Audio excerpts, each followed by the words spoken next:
আজি তিনিচুকীয়াৰ মটক ৰজা সৰ্বানন্দ সিংহৰ ৰাজধানীত আমি সদৌ অসম আহোম সভা, অসম মৰাণ সভা, সদৌ অসম মটক সন্মিলন নেতৃবৃন্দ আৰু মহাসংঘৰ নেতৃবৃন্দৰ উপস্থিতিত যৌথ সংবাদমেল যোগে আমি কিছু কথা স্পষ্টভাৱে অসমৰ ৰাইজক জনাব খুজিছো। অসম বাংলাদেশৰ অংগ আছিল নেকি, নে অসমৰ পৰা বাংলাদেশ 1971 চনৰ 25 মাৰ্চত পৃথক হৈছিল? কি কাৰণত দেশৰ সংবিধান প্ৰদত্ত 1951 বিৰোধিতা কৰি 1971 চনৰ 25 মাৰ্চ অসমত বিদেশী চিনাক্তকৰণৰ ভিত্তি কৰাত সমৰ্থন কৰিছে? ইয়াৰ উত্তৰ 6 নম্বৰ দফা কমিটিয়ে দিব পাৰিবনে? ন্যায়াধীশ বিপ্লৱ শৰ্মাৰ নেতৃত্বত এই 6 নম্বৰ দফা কমিটিয়ে 71 চনৰ 25 মাৰ্চক ন্যায্যতা কেনেকৈ প্ৰদান কৰিলে? 6 নম্বৰ দফাই খিলঞ্জীয়া জনগোষ্ঠী বা অসমীয়া সম্প্ৰদায়বোৰৰ একো উপকাৰ নকৰে, উপকাৰ কৰিব কেৱল মাত্ৰ অবৈধ বিদেশী আৰু বহিৰাগত লোকৰহে। 1826 চনৰ পৰা 1951 চনলৈকে সকলোকে অসমীয়া তথা খিলঞ্জীয়া বুলি কৈ চিৰকালৰ বাবে খিলঞ্জীয়া জনগোষ্ঠীসমূহক শাসন ক্ষমতা তথা অধিকাৰৰ পৰা বঞ্চিত কৰিব খুজিছে এই 6 নম্বৰ দফা কমিটিয়ে। 6 নম্বৰ দফা কমিটিয়ে দেশৰ সংবিধান আৰু আন্তঃৰাষ্ট্ৰীয় নীতিৰ বিৰুদ্ধে গৈছে। দেশৰ সংবিধানত বিদেশী চিনাক্ত কৰাৰ ভিত্তি বছৰ 48 চনৰ 19 জুলাই বুলি লিপিবদ্ধ হৈ আছে, কিন্তু ভাৰতে 47 চনৰ 15 আগষ্টত স্বাধীনতা লাভ কৰাৰ 3 বছৰ পিছতে 1951 চনত প্ৰথম লোকপিয়ল সম্পাদন কৰিছিল। সেই তথ্যৰ বাবে 1951 চনটো বিদেশী চিনাক্ত কৰাৰ ভিত্তি বছৰ বুলি গণ্য কৰা হয়। 6 বছৰীয়া অসম আন্দোলনৰ শ্বহীদসকলে 1951 চন ভিত্তি বছৰ প্ৰতিষ্ঠা কৰাৰ দাবীতে জীৱন আহুতি দিছিল। শ্বহীদসকলকে অপমান কৰি আছুৱে 71 চনৰ 25 মাৰ্চলৈকে অবৈধ বিদেশী ৰখাৰ বাবে ভাৰত চৰকাৰৰ সৈতে বুজাবুজি কৰিছিল।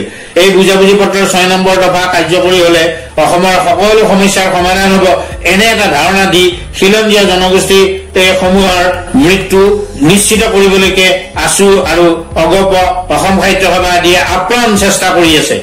সমিতিয়ে 1951 চনৰ পৰা 71 চনৰ 25 মাৰ্চলৈকে অসমত অবৈধভাৱে সোমোৱা প্ৰায় 80 লাখ অবৈধ বিদেশীক ৰখাৰ বাবে পৰামৰ্শ দি দেশৰ সংবিধান আৰু আন্তঃৰাষ্ট্ৰীয় নীতি উলংঘা কৰিছে। আন্তঃৰাষ্ট্ৰীয় নীতি অনুসৰি খিলঞ্জীয়া লোকৰ ভিত্তি বছৰ 1826 হবই লাগিব। ইয়াৰ বিৰোধিতা কৰি 1826 চনৰ পৰা 51 চনৰ ভিতৰত অসমত সোমোৱা সকলো বিদেশী বহিৰাগত লোককে ভাৰতীয় তথা অসমীয়া বুলি অভিহিত কৰি অসমীয়াৰ ভিত্তি 1951 হ'ব লাগে বুলি পৰামৰ্শ দিছে। লগতে 1951 চনৰ পৰা 71 চনৰ 25 মাৰ্চলৈকে অসমত সোমোৱা 80 লাখ অবৈধ বাঙালী ভাষী হিন্দু মুছলমান আৰু নেপালী বিদেশী লোকৰ নাম ভোটাৰ তালিকাত অন্তৰ্ভুক্ত কৰি ভাৰতীয় নাগৰিকত্ব দিয়াৰ পক্ষত প্ৰতিবেদন দিছে।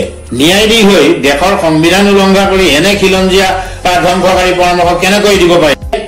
সমিতিয়ে আন্তঃৰাষ্ট্ৰীয় নীতি অনুসৰি অসমত খিলঞ্জীয়াৰ ভিত্তি বছৰ 1826 হ'ব লাগিব বুলি প্ৰস্তাৱ দি খিলঞ্জীয়া জনগোষ্ঠীসমূহৰ সুৰক্ষাৰ বাবে শাসন ক্ষমতা আৰু অধিকাৰ আদি সৰ্বকালৰ বাবে সুৰক্ষিত কৰিবলৈহে ভাৰত চৰকাৰে সন্মতি জনোৱা ৰাষ্ট্ৰসংঘৰ খিলঞ্জীয়াসকলৰ অধিকাৰ চনত 2007 মতে সকলো ব্যৱস্থা গ্ৰহণ কৰিবলৈহে পৰামৰ্শ দিব লাগিছিল, কিন্তু নিদিলে। 1826 চনৰ পৰা 1947 চনৰ ভিতৰত অসমত সোমোৱা তথা সাম্ৰাজ্যবাদী ব্ৰিটিছে অসমত উপনিৱেশিক চৰকাৰ চলাবলৈ আনি থৈ যোৱা সম্প্ৰদায়বোৰক অসমীয়া বুলি কোৱাটোও ভুল।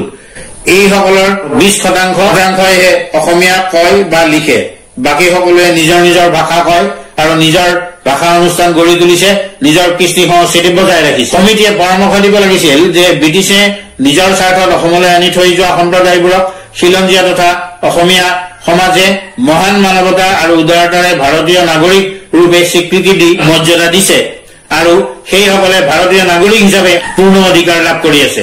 উক্ত সম্প্ৰদায়বোৰক শুদ্ধকৈ অসমীয়া ভাষা কবলৈ আৰু লিখিবলৈহে পৰামৰ্শ দিব লাগিছিল। লগতে বসবাস কৰি থকা অঞ্চলৰ সমীপৰ জনজাতীয় লোকৰ ভাষা শিকাটো বাধ্যতামূলক বুলি ক'ব লাগিছিল। তেতিয়াহে ভৱিষ্যতে অসমত খিলঞ্জীয়া জনগোষ্ঠীসমূহৰ সৈতে এই ভাৰতীয় নাগৰিকৰ বিভিন্ন সম্প্ৰদায়বোৰৰ কোনো সংঘাত বা সংঘৰ্ষ হোৱাৰ অৱকাশ নাথাকিলহেঁতেন। 1951 চনৰ পিছত কোনো বিদেশী অসমত থাকিব নোৱাৰিব বুলিহে পৰামৰ্শ দিব লাগিছিল। সভাত সদৌ অসম আহোম সভাৰ সভাপতি শশাংক নেওগ, অসম মৰাণ সভাৰ সভাপতি ৰাজীৱ বৰা, সদৌ অসম মটক সন্মিলনৰ সাধাৰণ সম্পাদক কিৰণ ৰাজখোৱা, মহাসংঘৰ সভাপতি শান্তনু দাস বৰৰাজোৱাল আৰু মই কাৰ্যকৰী সভাপতি মতিউৰ ৰহমান উপস্থিত আছিলো। আশা ৰাখিছো যে অসমৰ খিলঞ্জীয়া জনগণে আখৰে আখৰে এই কথা আৰু এই নীতিমতেই আগন্তুক দিনত ভৱিষ্যত এখন সুন্দৰ অসম গঢ়াৰ কাৰণে আগবাঢ়ি যাব।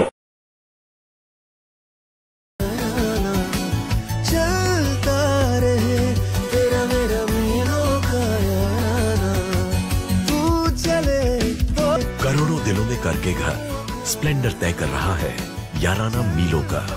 हीरो स्प्लेंडर याराना।